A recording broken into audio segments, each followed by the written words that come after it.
Hello and welcome to a new episode of Vipers Voices. And it really does feel now as though we're on the cusp of the tournament.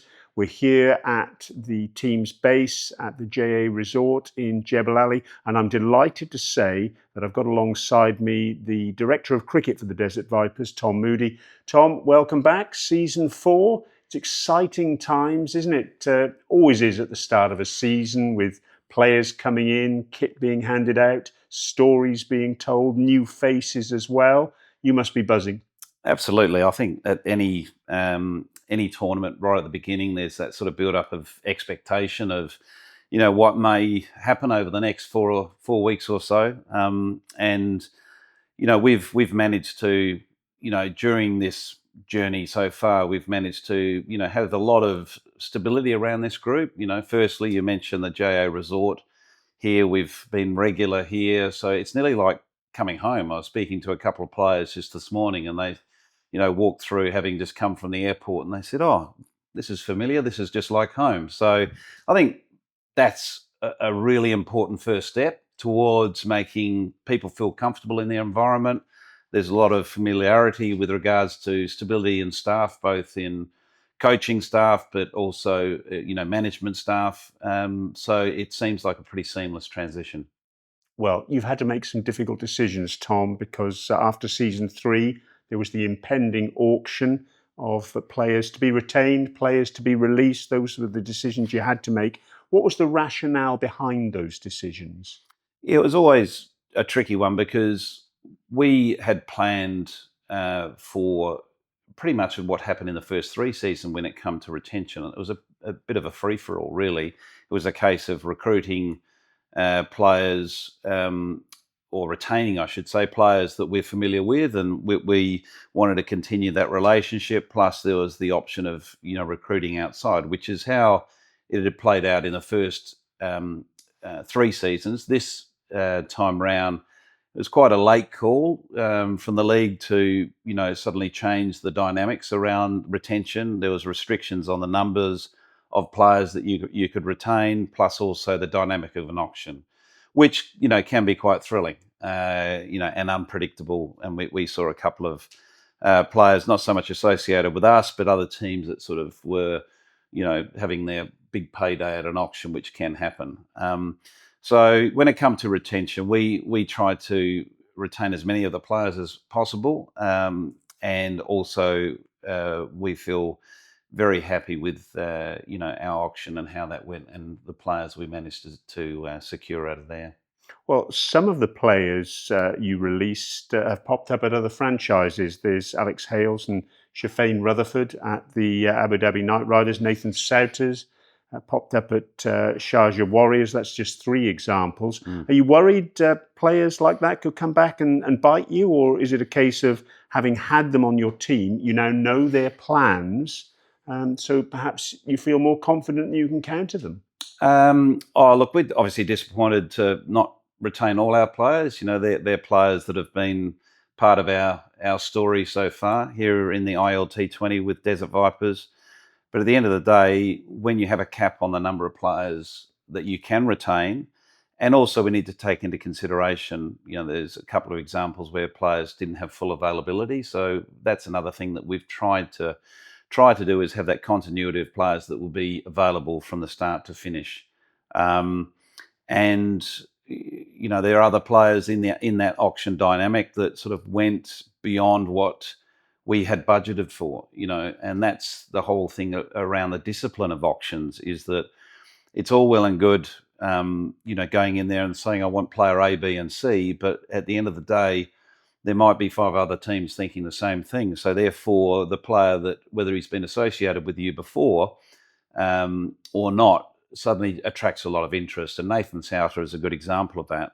He's been an important part of our story, but his moment came in the auction, and there was a market that were pretty keen on his skill set and what he could offer. So at the end of the day, we had to make a difficult decision and step away from that sort of bidding war. But I'm thrilled for him that he's getting an opportunity. Just to answer your question about it, am I worried about them coming back to bite us? Well, I think if we take that mindset, we should be more worried about ourselves if we're thinking that way than worrying about whether an Alex Hales or Nathan Souter or Shafane come back and have a good game against us, because we're looking at the wrong things if we're concerned about that. Yes, we're familiar with them, both on and off the field, but we'll do our best to use the knowledge that we've got to put that in place to limit their ability to perform against us. Now, Tom, with the auction, what was the hardest part for you and the team? Was it planning to create a balanced squad? Was it sourcing information maybe on the Kuwait and Saudi players in particular, or was it something else? Oh, it's a combination of all, really. There's a lot of unknowns around, obviously, our new partners with Kuwait and Saudi.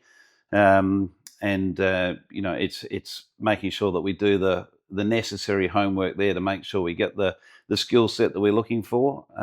When it comes to the UAE players, it's a little bit easier because we've got the development tournament that plays out, and we actually see them not only in that tournament but outside that tournament as well, performing. So we've got some very capable hands on the ground here, all year round. And Jack Luffman's the one that has been leading that, that program. So we get a lot of intel on who are the players we need to target, what skill sets we're needing, and I'm really excited about our recruits. Obviously, we retained Kazema, who's doing brilliantly well. He's a real exciting talent that again is going to get great opportunities this season. But the other players that we've recruited alongside him are all capable of walk-up starts in this playing 11. Of course, now the team's starting to assemble, the obvious question that crops up every season is how this squad compares in strength to previous editions of the DP World ILT 20. Is it simply too early to make that call? On paper, I think it's as good as what we've had. I wouldn't say it's better, because I think every year we've had a good side. But on paper, we're looking good. But so is the number of other teams looking good on paper.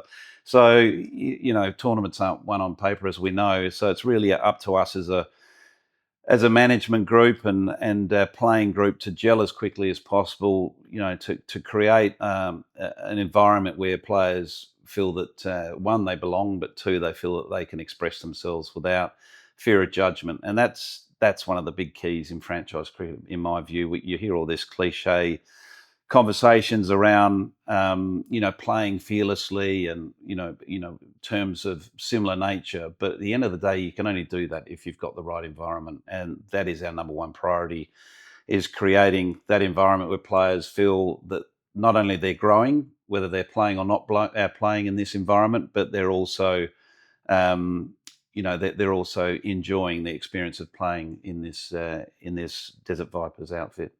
Now, Tom, you opted to retain Lockie Ferguson as captain. He was captain in season 3. What was your thinking there? Well, continuity, for one. I think it's important that, it's been a bit of a theme in what I've been saying in the last, 10 minutes or so, is having that stability, having that continuity, role clarity, whether you're captain or you're an opening bowler or you're a middle order player, whatever it may be. It's people are familiar what their roles are, and it's a lot easier for them to get out there and perform knowing there's no unpredictability with regards to them playing out of position or doing something they were a little bit unexpected to do. So Lockie, also from a captaincy point of view, was brilliant last year. Just his ability to communicate through all the group.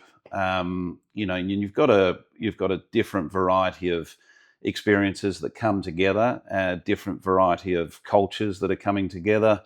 And I think it's important that you have a leader and a leadership group that really respects and understands that, and manages to bring players into the group and feel like, they're very much a central part of what we're trying to do over the next few weeks.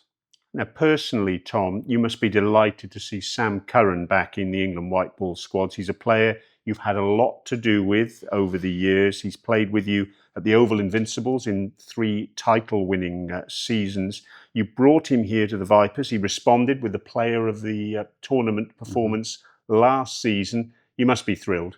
Yeah, look, Sam's, as we know, he's an exceptionally talented player. He's a genuine all-rounder where my definition of a genuine all-rounder is simply someone that can stand alone in a team as a batter or stand alone in a team as a bowler, and he can do that comfortably. But there's other layers to Sam that that he brings to the table to franchise cricket, which I hold quite highly and think are extremely valuable, and that is the leadership for one, his ability to bring the group together, his personality, his character is a magnetic, type personality that people naturally are drawn to him. And he brings energy. And he's someone that is always a glass half full when it comes to life. And I think that's really important, particularly in T20 cricket, where it can be quite fickle from a team perspective. You just don't fall over the line one day. You also, from a playing perspective, it may not go your way. You might bowl well, but you might be unlucky, and you might go at 10 and over plus. But he can put a quite sort of a clear line through that and put things into perspective. And I think that's good for the group to realise that. Well, Sam was player of the tournament, as we've mentioned, in season 3. I just wonder, Tom, that will bring expectation on him that perhaps he needs to do it again in season 4, especially now he's back in the international fold. Is that pressure he will relish, do you think? Absolutely. I don't think he'll even remember he was player of the tournament last year. That's the type of personality he is. It's a nice feather in his cap for sure. And he'd be very proud of that personal achievement. But I think his lasting memory will be trying to rectify us winning a final against losing a final. He's a personality that's not really there for his own personal gains and performances. He's about winning trophies, and he's got a record of doing that. Where he's come from in other environments, and I would have thought that would be the first thing on his mind is that let's get in that final again, and let's set the record straight. Now, I've mentioned the Oval Invincibles there, and that's something you've been in charge of for 3 seasons and 3 victorious seasons as well. But your circumstances have changed since the last time we spoke here on Vipers Voices. You're now the Global Director of Cricket for RPSG franchises. You've stood down from your role at the Invincibles. And of course, they've got Lucknow Super Giants in the IPL, Durban Super Giants in the SA20, the Manchester Originals in the 100. It's a great opportunity, but it must have been a wrench for you to leave the Oval. Yeah, look, I've had 5 great years there. I was lucky enough to get the opportunity when the 100 first started in the UK, and to be at such a celebrated ground like the Oval. It was terrific to go there or go back there. Not that I've been there on a coaching assignment, but I've played there plenty of times, and I've also got a personal connection there as well. I'm very good friends with Alex Stewart, who I've known for over 40 years, believe it or not. We played club cricket for many years together, and obviously played against each other a lot. So it was great to reconnect on many levels, but it was also nice to have the success we had. The girls won it the first 2 years, and we were fortunate enough to win the last 3 years. And things have changed in the 100, as we know. It's been well publicised. It's now been sold off to various investors around the cricketing globe, and my circumstances have changed, as you noted, where an opportunity, a unique opportunity, it was presented where it was too good to not acknowledge and to embrace, and I'm very excited to be able to take that on and hopefully get involved in some more silverware. And what does that mean for the Vipers? Business as usual, obviously, this season, but longer term? Yeah, business as usual. Nothing's changed because there's no conflict with regards to, the company having any, team or association with the ILT20. So they were terrific, sort of understanding that I had a commitment here, and I wanted to see that through. We've started a project here, and it'd be nice to be able to see that through and see some success. Tom, the sides come so close to winning the title. The Desert Vipers, twice now, almost getting across the line, 2 finals. What's it going to take in season 4, I wonder, for that to change? What are the little 1%ers needed to change this into a successful season?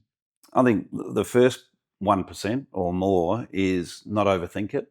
Um, I think too often teams and management try to reinvent the wheel when it comes to just focusing on the end goal, and that's to win a trophy. To me, that only materializes by being very, very good at the process leading to that opportunity. And I feel the first 3 seasons, even though the second season was a poor season for our standards, I feel that the process is something that this franchise has absolutely nailed down. And that process involves personnel, both on and off the field. It involves getting the right leadership, around the group, both on and off the field.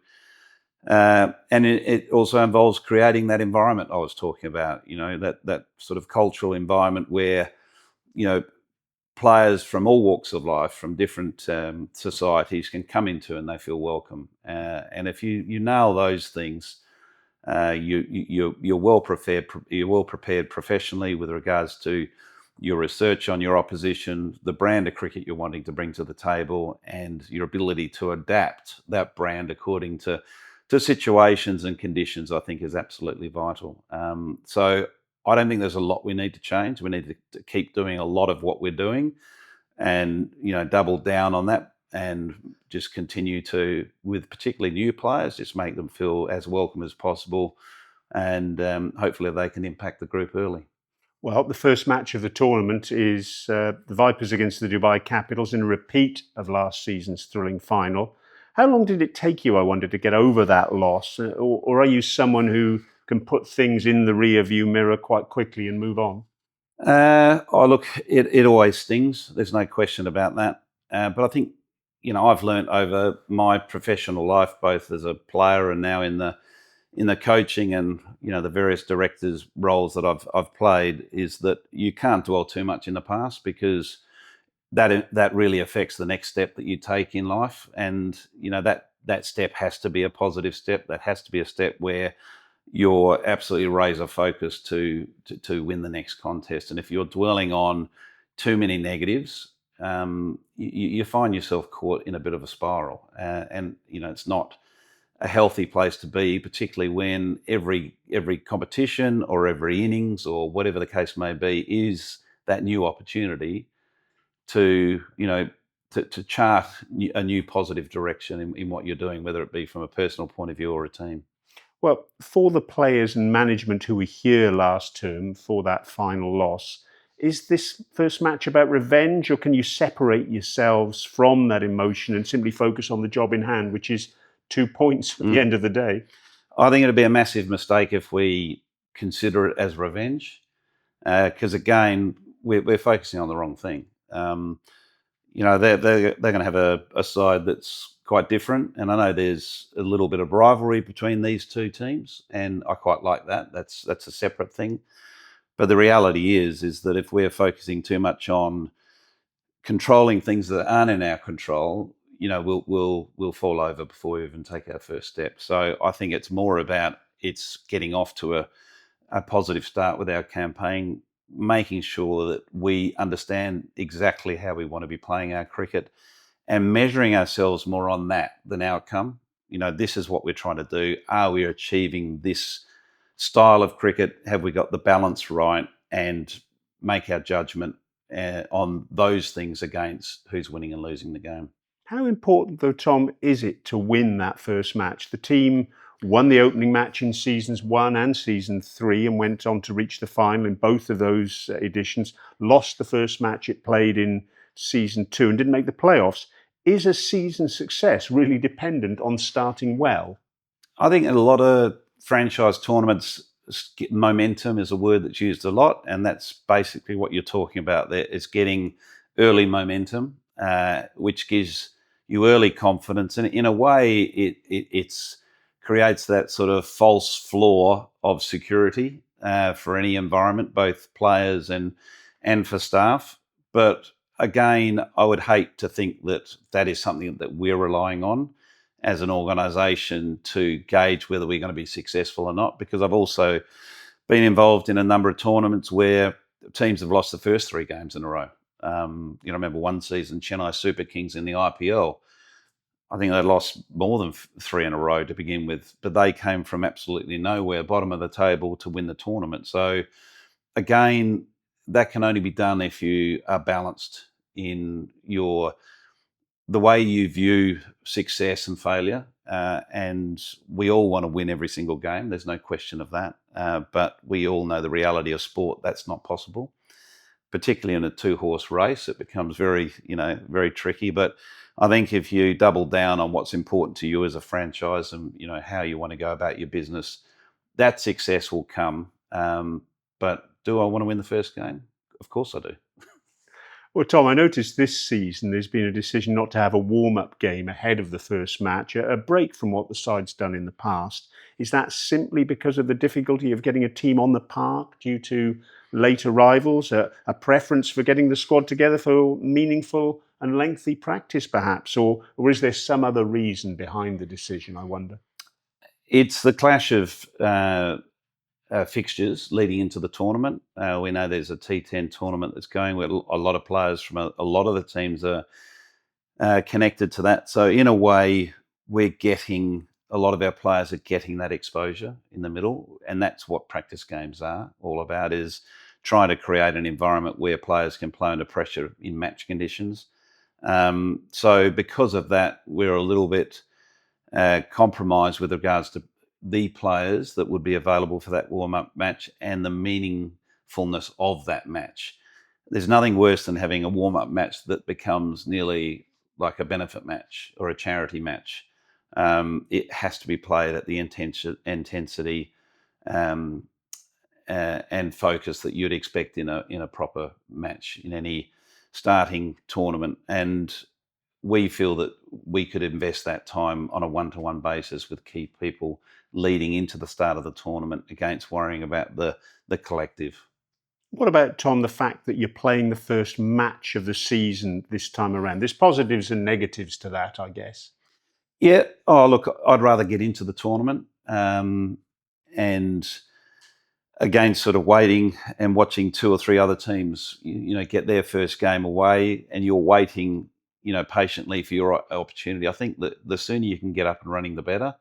Because it also allows your players to get into the tournament instead of sort of having that sort of anxious wait to get up and running. Players want to play, as simple as that. Yes, they need to prepare to play, so training becomes important, and all the other prep around that, whether that be with Daz in the gym, or whether that be with the physio with rehab, or whatever it may be. A lot of players like to sit down and do a lot of analysis work with your various line coaches and Freddie, our analyst. So, some people will want to watch a lot of the opposition as well, or they may want to watch some of their stuff just to galvanise exactly where they are with their game. So I don't think it's a major issue. We'll be prepared. Christmas and New Year through the back end of the tournament this time. That's different in comparison to previous editions. How will that affect the dynamic of the squad, I wonder, and the tournament as a whole, do you think? It's going to be very interesting because we've got some players that don't celebrate Christmas. And I quite like that as well, because I think one of the intriguing things in playing franchise cricket is learning and sharing about people's backgrounds, whether it be their personal story, their family background, or whether it be their beliefs. And I think we need to embrace that regardless. We'll have players that may celebrate Christmas for the very first time in their own way. It's not going to be forced upon them, but I think that adds a nice sort of twist to it. We'll have families around as well, and I think we've always been a franchise that has embraced, the support of families and wanting the players to have a good experience and it not to be a challenging experience because they're away from home for long periods of time. So, that's what Phil Oliver has sort of set the tone at the top of the management as CEO. He's very much set that tone that we are that franchise, and we will make sure players have the opportunity to, to celebrate with families over those important milestones. And finally, Tom, what are you looking forward to most of all from this season's tournament? Uh, well, there's a few things. Obviously, success. That's a given. I think everyone that's involved in any tournament at the beginning, the ultimate goal is to win that tournament. We've got close a few times, so I'm looking forward to that opportunity. But I'm more, I suppose, looking forward to working with a few new players that have come into the Desert Vipers and helping them settle, but also impact this season. I think we've got a few players that we feel confident are going to have a real impact in this tournament, and it's going to be fun watching them do that with a Desert Vipers shirt on. Well, fun is the right word. That's what we're looking forward to over the next month or so. Desert Vipers getting back into action in the DP World ILT 20. Remember, the first match of the tournament is a Desert Vipers match. It's against the Dubai Capitals, and it's on the 2nd of December at the Dubai International Stadium.